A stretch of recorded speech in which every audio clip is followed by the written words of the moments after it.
Yesterday, US internationals Folarin Balogun and Ricardo Pepi both got on the Champions League score sheet. Other Americans in the Champions League this season include Tim Weah, Weston McKennie, Malik Tillman. On the women's side, 15 Americans, everybody, are on the Champions League rosters, including Lindsay Heaps, Alyssa Thompson, and Emily Fox. During our time covering the Men's Champions League, we've often seen the likes of Christian Pulisic, Weston McKennie, Serginho Dest playing for big-name teams, and now more and more of the stars of the US women's national team are making noise in Europe as well, where more money and more competitive football is now on the table. Some think that that's a healthy development for both US national teams. Others think not so much. It's a big topic. We want to try and address it to some extent here. Kelley, if I start with you, kind of the trend for more players from the women's national team to be moving over to Europe and playing their game over here. Is it good for the women's national team, in your opinion?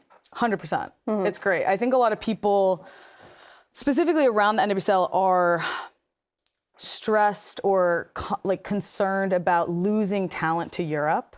But the reality is having top players or any players go to Europe and play in different styles of play, experience different cultures, that's great for the national team. It's also great for the NWSL if and when they come back, How? Right? Because it will provide that experience coming back in. Like, I've gone and experienced a different level of play, a different style of play somewhere else.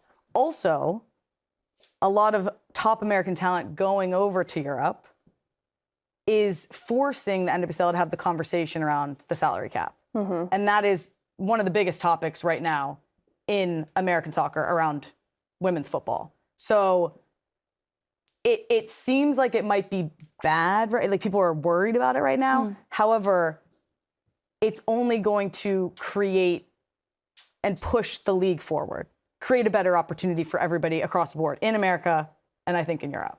Yeah, I completely agree. I think when you look at the players that are, especially, I think the trend was before you had to be an established superstar to go play in Europe, to make a team, to play in the Champions League.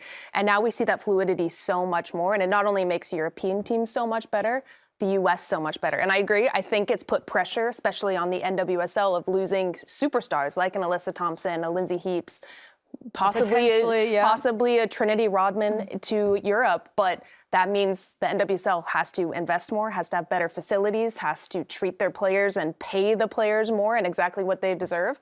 So I think all around it's good. It's going to be a little scary losing those players, but I think we'll get those European players coming over. Mm-hmm. Just before you jump in, sorry, you mentioned Lindsay Heaps, and as you know, we've got Anita Jones with us covering the Women's Champions League tonight. She's spoken to the US Women's National Team captain, to Lindsay Heaps. Let's listen into that. You look at Kelley O'Hara, for example. She was a part of a generation where the players stayed in America because the NWSL was this huge, appealing league. Not to say it isn't now, but you're a part of a later generation that have made the jump from America to Europe. Yeah. What do you think is key to that change then? It's crazy. The time that I came over here, it was relatively new again, and I was one of the only few that was over. So that's scary. That's it's a risk. It's a challenge, and for me, the most important thing is, as a player, you want to go and challenge yourself, and that's my biggest thing to anyone that wants to go overseas or anyone here that wants to go play in the NWSL. I think it's so cool to go and experience a different culture in a different league. And, you try to do the comparisons all the time with I won't do that to you today. No, don't do that to me today. But they're different. I could say so many positive things here, and I can say so many positive things about the NWSL that we don't have here. So that's the biggest thing for me. I do love to see that, so many people are trying different things. And again, it's like seeing some of the French players go and play in San Diego Wave. I think it's really cool and special to experience that. Thank you. Well, best of luck today. Thank you very much. Okay, good stuff from Anita. So if we're continuing the subject of, does it benefit the national team to have players playing in Europe, but we flip it to the men's side, Thierry, one of the things we've seen under Mauricio Pochettino is that he's actually happy to pull from MLS and maybe has done that more than we had previously seen. Is that a statement, do you think, on the progress of MLS? I don't know if it's a progress or not about the MLS or not. I've seen American players coming and play in leagues before. On a personal point of view, and I will go back to that, I think it's always going to be a plus when you go abroad to find out what type of player you are, learn another style of play. So that means when you come back and you play against those guys, or you talk to the guys that never left, you say, oh, in Italy it's like this, or in England it's like this, or in Spain it's like that, and you come back and you learn as a player yourself.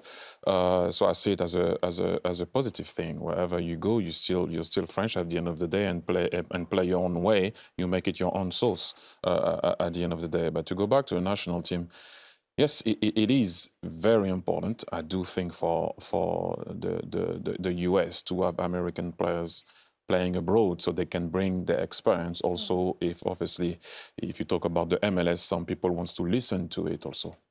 Because if you talk about the MLS, it's a different topic, like I told you so many times, and we need to have another segment to talk about the MLS because it's a tricky place. Okay, so now let's go back to the national team.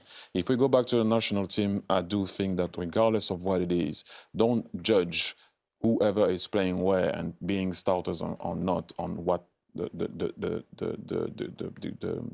game is doing there. Judge what the national team is doing and how they're going about it. So what are you doing also with grassroots? Are you talking to the MLS? Are you end-to-end with it? Are you trying to develop players in the neighborhoods of the country? And yes, it is, don't understand what I'm saying, it is important to have players in Europe. Yes, but that doesn't mean you're going to have a better national team. Which it feels like that had reached a pinnacle kind of in recent times of like more players than ever playing in the Champions League and playing in top European teams, right? But did it feel like that then materialized into the success that we expected to see from this golden generation of US players so far?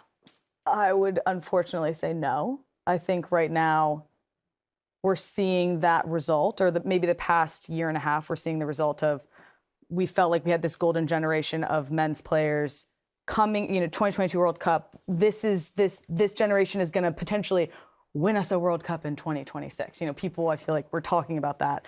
And I don't think we have seen that progression from this specific generation.